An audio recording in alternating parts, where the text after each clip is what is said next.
What do Princeton, firefighting, flying planes, and nuclear energy have in common? Well, nothing, except for me. Today, I'm sharing the story of how I went from majoring in Near Eastern Studies at Princeton to becoming a firefighter and a paramedic, earning my commercial pilot's license, chasing down dreams of becoming an astronaut, and falling in love with nuclear energy along the way. Because, whether you're building safer cities, flying planes, or exploring space, you need systems that work. And for me, nuclear is kind of now at the heart of it all. This is not your typical career path to anything, especially not nuclear engineering. But what's typical? I'm Danielle, and today on Naked Nuclear is the story of how I got here onto this podcast, and why nuclear energy just might power the next frontier on Earth and in space. First, just a little PSA. This episode is about me talking about my work as a war and conflict researcher, as well as a paramedic and firefighter. And some of that requires me to talk about deaths and some really hard calls. It won't be graphic, but it's just a little heads up, just in case you're not in the right headspace to listen to this episode. First, let's talk about Princeton. Princeton University was not my jam, even though I loved it. I was constantly stretched further than I ever had before. I was under an enormous amount of stress, both on and off the softball field. And as a softball player, I suffered several concussions over the course of my softball career. My self-identity was constantly challenged because I felt less than most of my peers. And I couldn't understand why I couldn't get myself organized enough to find a career path that really suited me. I did know one thing, though. I really enjoyed languages, specifically Arabic. I had started teaching myself Arabic in the 6th grade, and no, it's not as impressive as it sounds. I was horrible. So I was also bad when I got to Princeton, though, too. I was really struggling in a lot of my math and science classes, and I wanted to be pre-med. I was not doing well in those pre-med classes, so one of my advisors asked me if I maybe wanted to study Arabic more and potentially major in Middle Eastern affairs, also known as Near Eastern Studies. And at that time, I really felt called to war and conflict zones because I really wanted to be the solution on the ground in terms of medical aid. It also just so happens that my mom was in Amman, Jordan, doing surgeries on Syrian refugees. And that summer, she called me and told me that I needed to come to Jordan. My mom is a plastic surgeon. And when I got there, unfortunately, I wasn't able to work with her in the OR or in an operating room, but I did get to meet a lot of other Syrian doctors, as well as Jordanian doctors doing life-saving emergency surgeries on Syrian refugees who were caught in explosions. So that's probably where I first realized that I really enjoyed doing field work. Even though I was in the hospital setting, I wanted to be out and about, helping refugees get to the hospital and providing them boots on the ground support in order to make a difference and even render life-saving care. Being 21, traveling across the world to understand war zones was kind of bold and ambitious. And to be honest, I didn't take that much consideration to what it would do to my worldview, my mental health, my personality.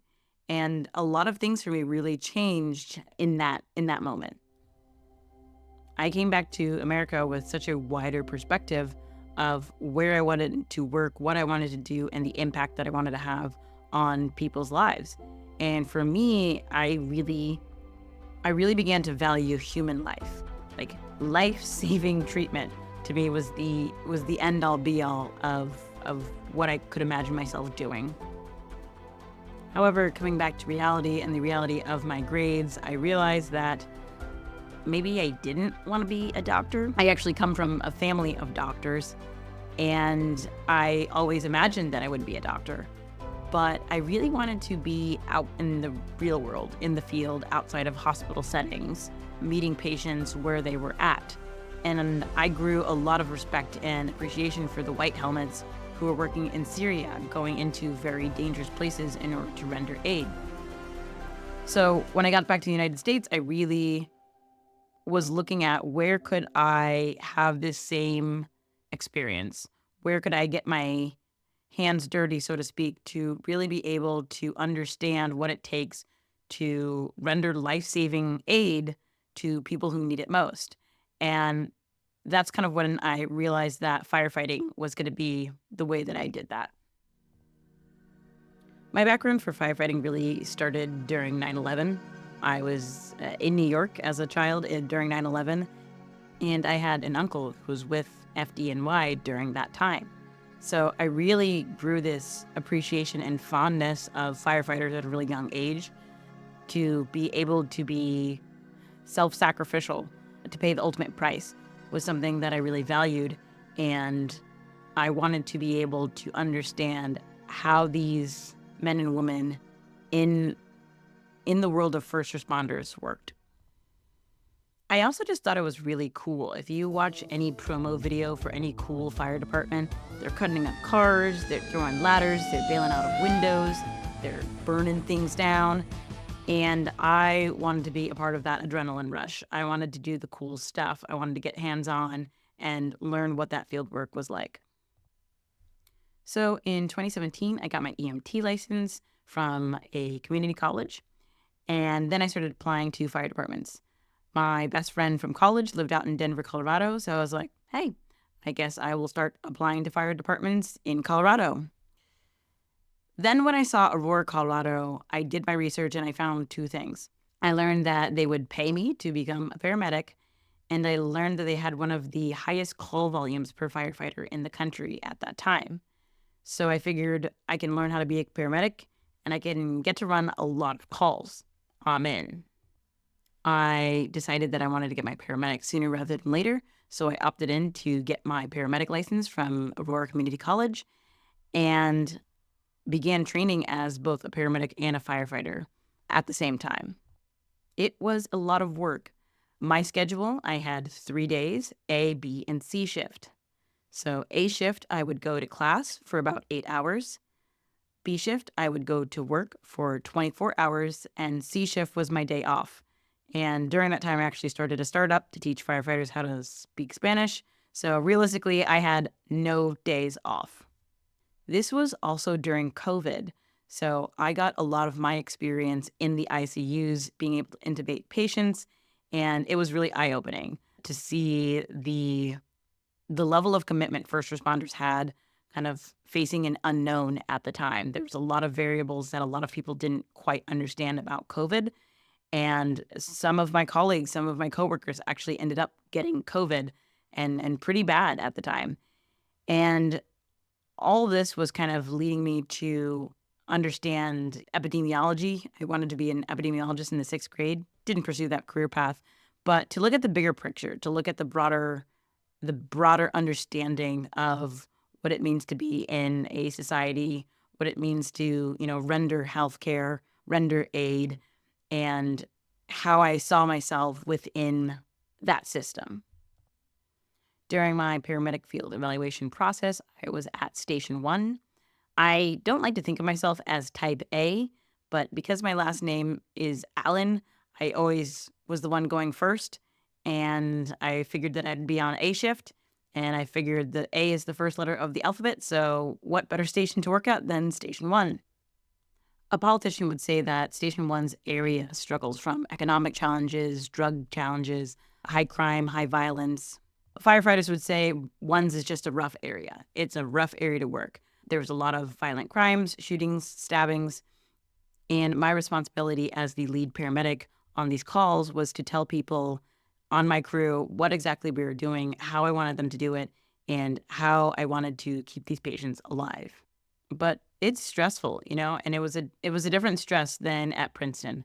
I think at Princeton, I struggled a lot with my self-identity. I think getting my legs as a paramedic, it was a lot of, am I making the best decision for my patient? Does my crew think I'm competent? Do the other crews at other stations think I'm competent? Do the doctors that I'm handing this patient off to think I've chosen, the right treatment for these patients? And all the while, you're not getting a whole lot of sleep. And I was realizing the combination with my concussions and lack of sleep was really starting to take a toll on my body. And the other thing that started to happen was I saw myself working in this system and really wondering, what's the difference that we're making long term within this area.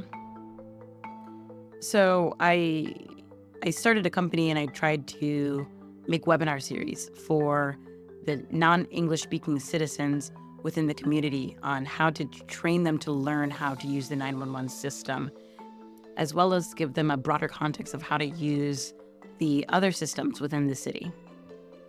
And I think it was around that time, as I was creating these webinar series, creating content to really help non-native English-speaking citizens to understand, the world around them, that I really started to take notice in the systems that we have designed for our citizens within the community. And one of the things I was noticing within Colorado at that time was the increasing amount of wildfires that were taking out whole communities within hours.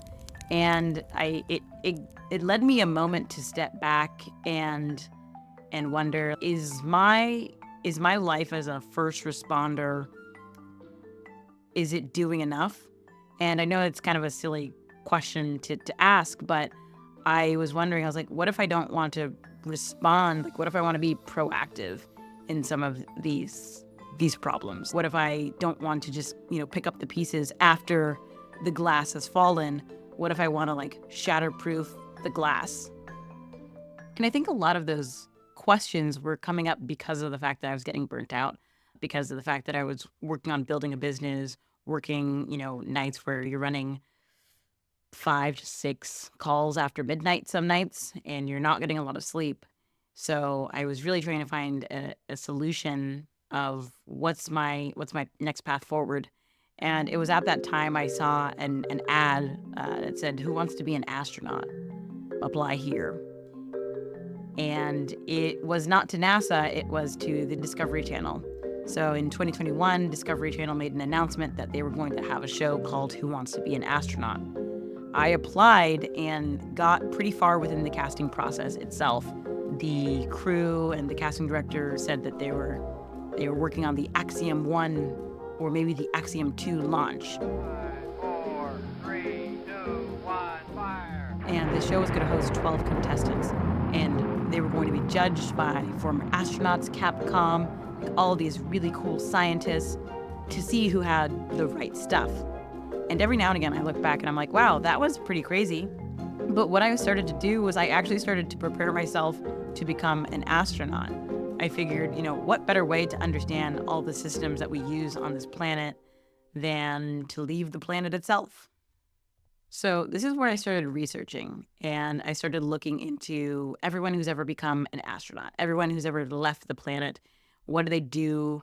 What do they know? What kind of skills do they have? What's their background? And I realized I'm going to need to have a specialty.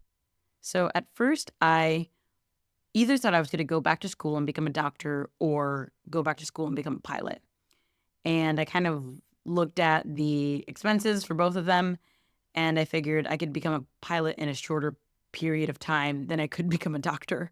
So money and time was the reason I chose aviation.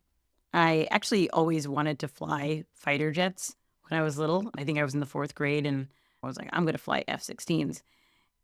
And I think the reality of it is, as I was applying to places as a flight instructor and as I was looking at taking the military route, something just wasn't sticking. So I kind of figured if I wasn't going to, be able to fly fighter jets or become a test pilot, I'm going to need to look at a different specialty. And so I started kind of looking around at scientific concepts, space systems engineering, AI, robotics. And I think somewhere along the lines of this research, I started looking at plasma physics, astrophysicists who were studying the sun to understand how fusion energy works. And I was like, that's really cool. Let's do fusion. Once I opened the door to fusion, I kind of opened the door wider to nuclear energy and really kind of fell in love with the entire concept, both the fission and the fusion of it all. I don't really remember a singular moment where I was like, aha, this is it. But I think little by little, one night I caught myself watching an introduction to nuclear engineering lecture by MIT's Michael Short on YouTube. And it was maybe 4 o'clock in the morning. And that's when I knew, oh dear, I think I found my new passion. There was a lot of insecurity. I mean, there still is a lot of insecurity around going into some of the online classes and next semester, some of the in-person classes of being an older student in the room. But one of the things that I was recognizing is that I started getting really apprehensive about taking a lot of these math and science intensive courses. Now, for myself, I remember getting a math award in the 8th grade. However, something happened by the 9th grade. I had a math teacher tell me I didn't have the brains for math. And that kind of just stuck with me. I really loved math growing up, and something kind of happened over time where I started to distance myself from it. And now, what's really great is with a background in firefighting, I remember several times where I failed, either my physical agility test, the combat challenge. Like, there are so many times within the world of firefighting where I was not physically able to do something. And what was so great was having instructors, having mentors, having teachers just be like, well, you can't do it now, but work on it, get stronger, get back to it. That way you could do it later. And every time I was able to do it. And so it's funny going back to school, to some of these classes that gave me difficult challenges, and taking that same mindset of like, well, I wasn't able to do it maybe in the 9th grade, but now I'm a different person. I can kind of overcome these challenges, and I'm really okay with being the dumbest person in the room. I think with firefighting, you look sillier when you don't know what you're doing and you try to do it. And that actually can be dangerous in the world of firefighting. But I think for the world of nuclear engineering and learning, I'm really okay with being able to ask a million questions, say I don't understand. And I think that is really what's going to propel my future forward within this new career path. Where Naked Nuclear comes into play is I had some friends that I was like, wouldn't it be cool if we showcased this as a TV show? One of my very good friends was like, maybe pump the brake. Let's maybe start a podcast first. And I came up with the concept of Naked Nuclear because of firefighting. When you have a patient that has a traumatic injury, let's say they broke their femur, you're really going to need to expose what's going on to really understand the problem that you're dealing with and the solutions that are required. And so you'll take a pair of scissors and you'll strip away the bulky layers of clothing that you have in order to be able to see their leg clearly. Everybody on your crew at least needs to know what you're dealing with in order to make informed decisions about what happens next.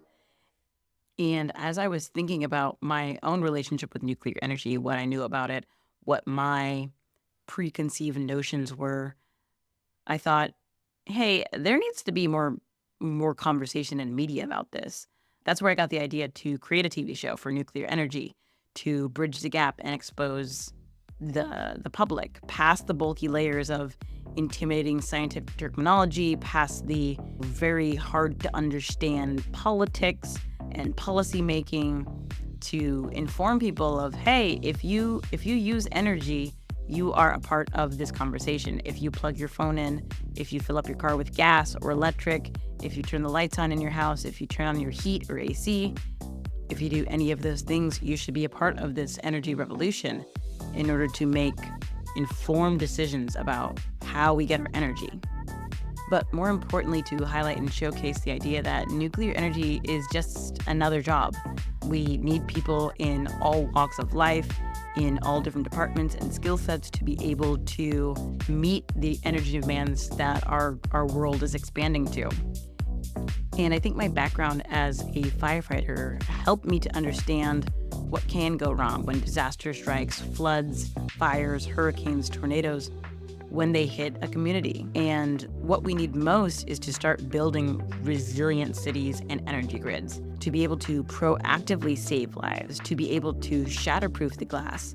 I think that process is going to take people from every walk of life every background and really challenge us to mine our own societies for individuals who can do these roles and do them well. That's what excites me about the future of nuclear energy. Thank you so much for listening to my life up until now. I invite you to obviously follow the podcast, but reach out to me if you are considering a career pivot, because I might have some advice for you. You can reach me on LinkedIn under Danielle Allen, on TikTok under Atomic Danny, or email me directly at danielle@nakednuclear.com. I would absolutely love if you rated the show or gave us a follow.